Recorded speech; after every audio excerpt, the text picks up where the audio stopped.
हे hello everyone. तो आप सभी का स्वागत है एसएससी अचीवर्स के यूट्यूब चैनल में। और आज की इस वीडियो में हम बात करेंगे, अगर आप तैयारी कर रहे हैं SSC Delhi police constable, driver, head constable, executive, ministerial, कोई सा भी आपने फॉर्म फिलअप किया है और या फिर एसएससी का कोई भी एग्ज़ाम हो जिसकी आप तैयारी कर रहे हैं, तो ये वीडियो आपके लिए काफ़ी ज़्यादा बेनिफिशियल होने वाली है। क्योंकि आज की इस वीडियो में बात करेंगे कि directive principles of and policy. ठीक है, क्या नाम है टॉपिक का? हम अपनी भाषा में बात करेंगे कि राज्य के नीति निर्देशक तत्व।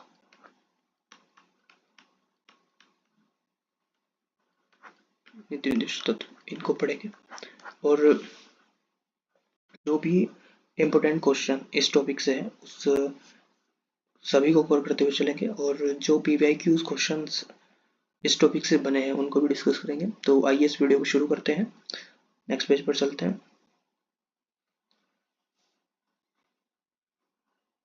So let's begin this. देखिए, हम पढ़ने वाले हैं राज्य के नीति निर्देशक तत्व। सबसे पहले इसकी कुछ बेसिक जानकारी जो आप सभी को होगी कि ये संविधान के पार्ट 4 में है। बेसिकली राज्य के निर्देशक तत्व आर्टिकल 36 से लेके 51 तक ये है। और इसको कहाँ से लिया गया, ये काफ़ी ज़्यादा इंपॉर्टेंट क्वेश्चन है और बनता है एग्जामों में। तो इसकी जो इंस्पिरेशन है वो आयरलैंड के संविधान से बेसिकली ली गई है, आयरलैंड से ली गई। और इसके जो इनका जो विभाजन है मैं कुछ इस प्रकार से कर सकता हूँ, या विद्वानों के द्वारा किया भी गया है। ठीक है, तो हम भी उसी के अनुसार चलेंगे। बेसिकली इनको जो है वो 3 पार्ट्स में डिवाइड किया जा सकता है, नीति निर्देशक तत्वों को। सबसे पहले गांधीवादी तत्व, गांधीवादी तत्वों के बारे में। फिर आता है समाजवादी तत्व, समाजवादी। और लास्ट में आप देखेंगे उदारवादी।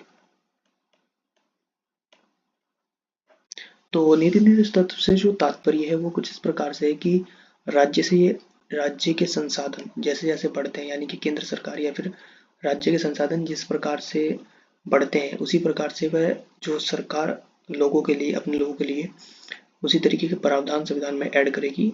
इसीलिए राज्य के जो नीति निर्देशक तत्व है उनको संविधान में इंट्रोड्यूस किया गया था। ठीक है, तो गांधीवादी तत्वों में अगर हम बात करें तो अनुच्छेद 40 आप देखेंगे, 43 देखेंगे, 43 का बी पार्ट आप देखेंगे, 46, 47, 48, ये सभी किसके हैं? गांधीवादी तत्व।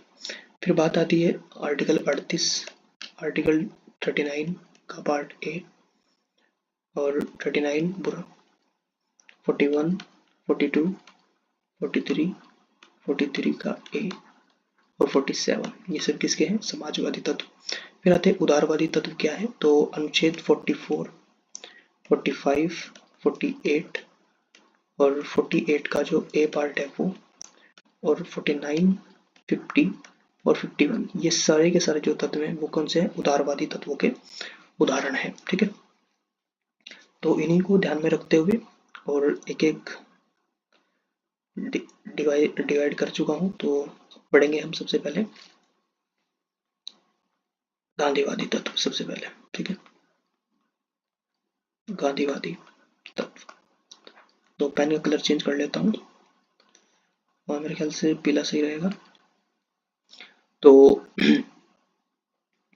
सबसे पहले बात करते हैं कि आर्टिकल 14 क्या है।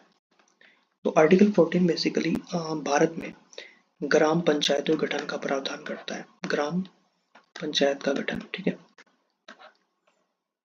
पंचायत का गठन किस आर्टिकल के द्वारा? आर्टिकल 40 के द्वारा। ठीक है, और ग्राम पंचायत अपने कार्य को सुनिश्चित कर सके सही प्रकार से, तो उसके लिए जो है इनको इनकी शक्तियां और कार्य किसके आर्टिकल में दिए गए हैं? 40 आर्टिकल में ही दिए गए। फिर बात करें आर्टिकल 43 की, हम गांधीवादी तत्व पढ़ रहे हैं पहले। तो आर्टिकल 43 की अगर बात करी जाए तो इसमें बोलता है कि कर्मचारियों के लिए, ठीक है, जो मजदूर हैं उनके लिए एक मिनिमम जो है मजदूरी होनी चाहिए। ये बोलता है कि इसका आर्टिकल 43 और कुटीर उद्योगों का विकास करने का प्रयास भी किसमें 43 में दिया गया है। फिर बात करें आर्टिकल 43A पार्ट की, तो ये बेसिकली मूल संविधान में नहीं था, 42वें संविधान संशोधन 1976 में इसको जोड़ा गया। आर्टिकल 43A क्या बताता है कि अगर कोई एक उद्योग है और यानी कोई इंडस्ट्री है और इसका कोई मैनेजमेंट है, मैनेजमेंट यानी कि इसका जो प्रबंध है मैनेजमेंट, इसके मैनेजमेंट में जो मजदूर हैं उनकी भागीदारी सुनिश्चित की जाए, किसमें आर्टिकल 43A बोलता है आर्टिकल, ठीक है। तो मजदूरों का जो है वो शामिल किया जाना चाहिए किसमें,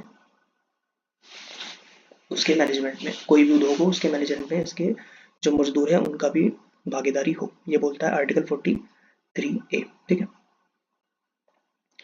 बात करें कुछ अलग, जैसे कि आर्टिकल 43 का जो पार्ट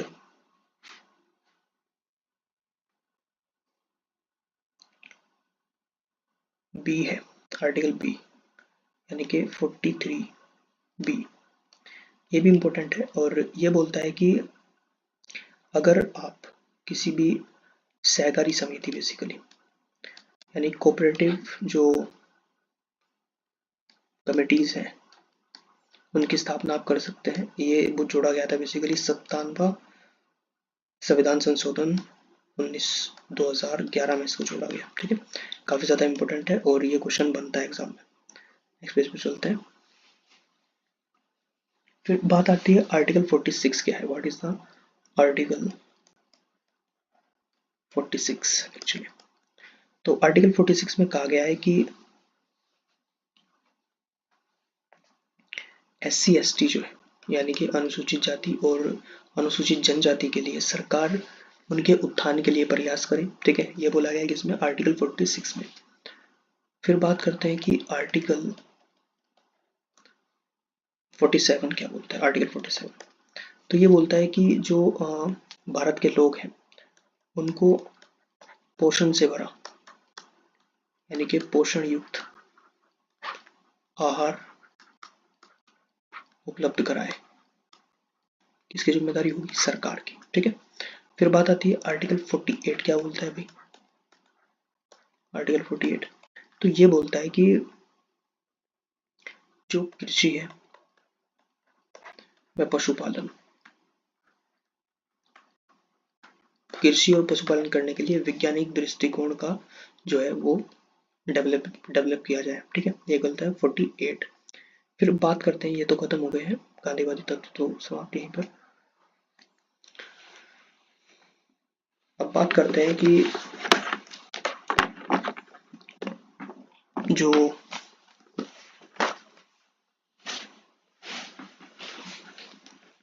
नेक्स्ट है समाजवादी तत्वों के बारे में नोट करेंगे।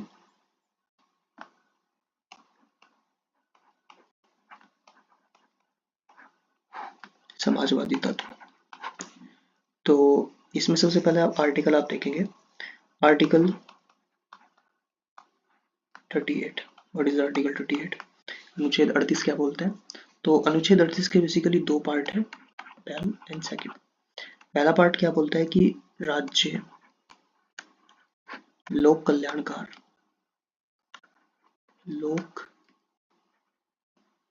कल्याणकारी राज्य की स्थापना करे, कौन, राज्य की जिम्मेदारी केंद्र सरकार की जिम्मेदारी होगी। फिर आर्टिकल 2 बोलता है कि अवसरों की समानता, आर्टिकल 38 में अवसरों की समानता, ठीक है। फिर बात करते हैं कि आर्टिकल नेक्स्ट जो है आर्टिकल 38 हो गया। बात करें आर्टिकल 39 क्या है, व्हाट इज आर्टिकल 39। तो आर्टिकल 39 बेसिकली बोलता है कि जो स्त्री और पुरुष है, स्त्री व पुरुष उनको इक्वली यानी कि समान कार्य के लिए समान वेतन दिया जाए, ठीक है, आर्टिकल 39।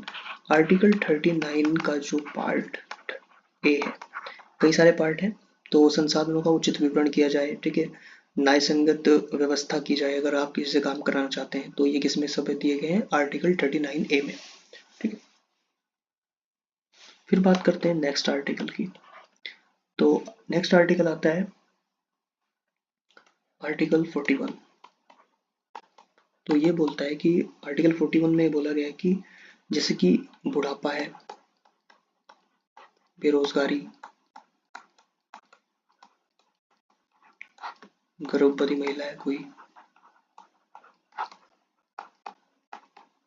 तो उन सभी के लिए कुछ ये स्पेशल कंडीशंस यहाँ पर बताई गई है भारतीय संविधान में कि इस तरीके की कंडीशन में सरकार कुछ जो है वो वित्तीय सहायता प्रदान करे। ठीक है, उनके लिए कुछ स्कीम चलाए, जैसे कि वृद्ध पेंशन आप देखते हैं, बेरोजगारी भत्ता, गर्भवती महिला के लिए मातृ जननी योजनाएं, इस तरीके की योजनाएं हैं वो किसमें, आर्टिकल 41 के द्वारा संपन्न की जाती है। ठीक है, फिर बात करते हैं आर्टिकल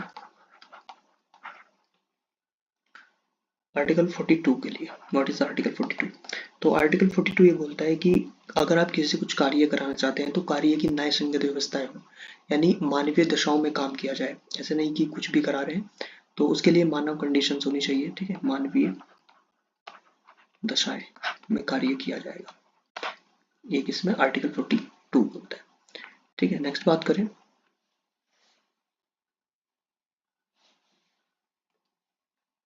आर्टिकल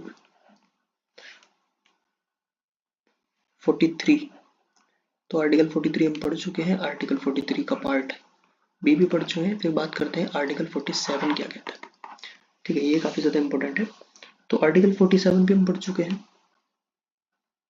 ठीक है, तो इसे पढ़ने की आवश्यकता नहीं है, ये भी खत्म होते हैं। फिर बात आती है सबसे लास्ट में, उदारवादी तत्व क्या है, व्हाट इज द उदारवादी तत्व।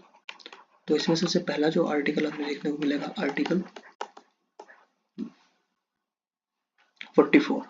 तो आर्टिकल 44 समान सिविल सहायता, समान सिविल संहिता, ये बेसिकली अकॉर्डिंग टू ये गोवा में लागू है फिलहाल। तो समान सिविल संहिता किसमें है, आर्टिकल 44 में। फिर बात आती है आर्टिकल 45 में। तो आर्टिकल 45 में 6 से 14 वर्ष के जो बच्चे हैं उनका मुफ्त शिक्षा उनको दी जाए, और ये अब एक मूल अधिकार भी है। ये 86वां संविधान संशोधन 2002 में किया गया था, तो इसको अनिवार्य कर दिया गया। फिर आता है आर्टिकल 48।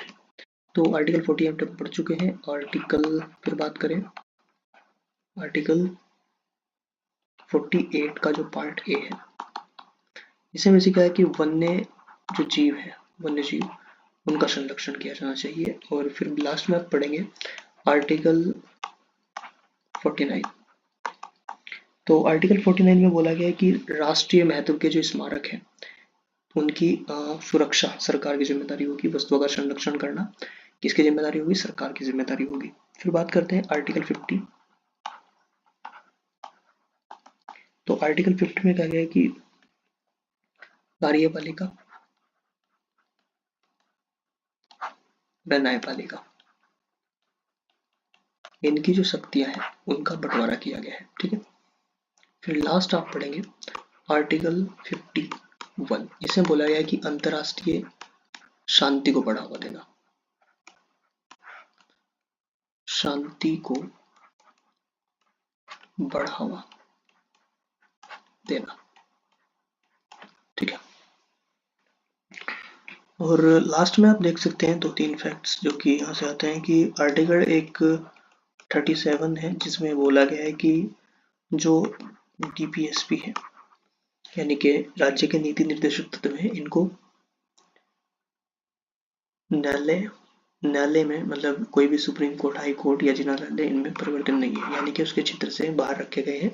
अगर सरकार ऐसा नहीं करती है तो आप उसे जवाब नहीं मांग सकते हैं कि आपने ऐसा क्यों किया। ठीक है, तो न्यायालय में परिवर्तित नहीं है। ठीक है, तो इस वीडियो के लिए इतना ही। और आपको वीडियो अच्छी लगी हो तो लाइक से सब्सक्राइब जरूर कीजिएगा, और इस तरीके की वीडियो के लिए आप मुझे फॉलो कर सकते हैं। Thank you.